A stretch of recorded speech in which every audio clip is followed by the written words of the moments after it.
ನಿನ್ನೆಷ್ಟೇ ನಕ್ಸಲರು ಮುಖ್ಯಮಂತ್ರಿಗಳ ಎದುರು ಶರಣಾಗತಿಯಾಗಿದ್ರು. ಇವತ್ತು ಅವರನ್ನ ಎನ್ಐಎ ಕೋರ್ಟ್ನ ಮುಂದೆ ಹಾಜರುಪಡಿಸುವಂತಹ ಪ್ರಕ್ರಿಯೆಗಳು ಕೂಡ ಆಗ್ತಾ ಇದೆ. ಎನ್ಐಎ ವಿಶೇಷ ನ್ಯಾಯಾಲಯಕ್ಕೆ 6 ಮಂದಿ ನಕ್ಸಲರನ್ನ ಹಾಜರುಪಡಿಸಲಾಗಿದೆ. ಎನ್ಐಎ ಸ್ಪೆಷಲ್ ಕೋರ್ಟ್ಗೆ ಪೊಲೀಸರು, ಚಿಕ್ಕಮಗಳೂರು ಪೊಲೀಸರು ಇವರನ್ನ ಕರೆತಂದಿದ್ದಾರೆ. ಸಿಟಿ ಸಿವಿಲ್ ಕೋರ್ಟ್ ಆವರಣದಲ್ಲಿರುವಂತಹ ಎನ್ಐಎ ಕೋರ್ಟ್ಗೆ ಇವರನ್ನ ಹಾಜರುಪಡಿಸುವ ಮೂಲಕ ಮುಂದೆ ಪೊಲೀಸರು ಹೆಚ್ಚಿನ ವಿಚಾರಣೆಗಾಗಿ ನಮಗೆ ಬೇಕು ಅಂತ ಕೋರ್ತಾರಾ ಅಥವಾ ನ್ಯಾಯಾಂಗ ಬಂಧನಕ್ಕೆ ವಿಧಿಸ್ತಾರಾ ಅನ್ನುವಂತಹ ಪ್ರಶ್ನೆ. ಮುಂಡಗಾರಲತಾ, ಸುಂದ್ರಿ, ವನಜಾಕ್ಷಿ, ಜಿಶಾ, ವಸಂತ್, ಮಾರೆಪ್ಪ, ಅರೋಳಿ ಎಲ್ಲರನ್ನೂ ಕೂಡ ಕೋರ್ಟ್ಗೆ ಹಾಜರುಪಡಿಸಲಾಗಿದೆ. ಚಿಕ್ಕಮಗಳೂರು ಪೊಲೀಸರು ಇವತ್ತು ಅವರನ್ನ ಸಿಟಿ ಸಿವಿಲ್ ಕೋರ್ಟ್ ಆವರಣದಲ್ಲಿರುವ ಎನ್ಐಎ ಕೋರ್ಟ್ಗೆ ಕರೆತಂದ್ರು. ನ್ಯಾಯಾಧೀಶರ ಮುಂದೆ ಅವರನ್ನ ಹಾಜರುಪಡಿಸಿದ್ರು. ಈ ಎಲ್ಲ ಪ್ರಕ್ರಿಯೆಗಳಿಗೂ ಮೊದಲು ಅವರ ವೈದ್ಯಕೀಯ ತಪಾಸಣೆಯನ್ನು ಕೂಡ ನಡೆಸಲಾಗಿತ್ತು ವಿಕ್ಟೋರಿಯಾ ಆಸ್ಪತ್ರೆಯಲ್ಲಿ. ಅದಾದ ನಂತರದಲ್ಲಿ ನೇರವಾಗಿ ಅವರನ್ನ ಕೋರ್ಟ್ಗೆ ಕರೆತಂದಿದ್ದಾರೆ.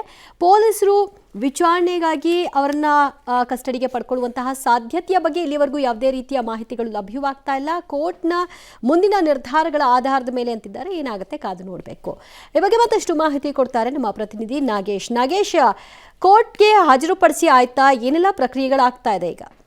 ದಿವ್ಯಾ, ನಿನ್ನೆ ಸಿಎಂ ಮುಂದೆ 6 ಜನ ನಕ್ಸಲರು ಶರಣಾಗತಿ ಆಗಿದ್ರು. ಶರಣಾಗತಿ ಆದ ಬಳಿಕ ಶರಣಾಗತಿ ಆಗಿದ್ದಂಥ 6 ಜನ ನಕ್ಸಲರನ್ನು ಕೂಡ ನಕ್ಸಲ್ ನಿಗ್ರಹ ದಳದ ಪೊಲೀಸರು ಮತ್ತು ಚಿಕ್ಕಮಗಳೂರು ಪೊಲೀಸರು ಮಡಿವಾಳದ ಟೆಕ್ನಿಕಲ್ ಸೆಲ್ನಲ್ಲಿ ಇಟ್ಕೊಂಡು ವಿಚಾರಣೆಯನ್ನು ಮಾಡಿದರು.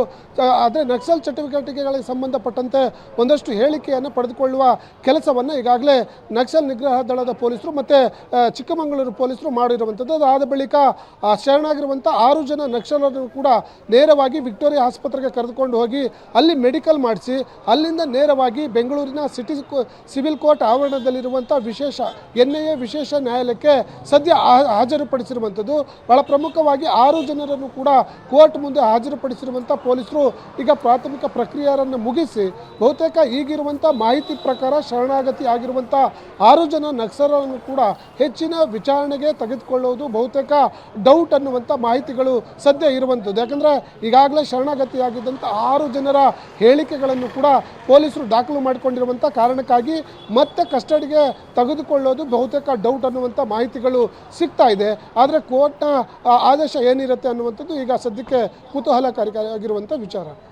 ಥ್ಯಾಂಕ್ ಯು ನಾಗೇಶ್, ನಿಮ್ಮೆಲ್ಲ ಮಾಹಿತಿಗೆ.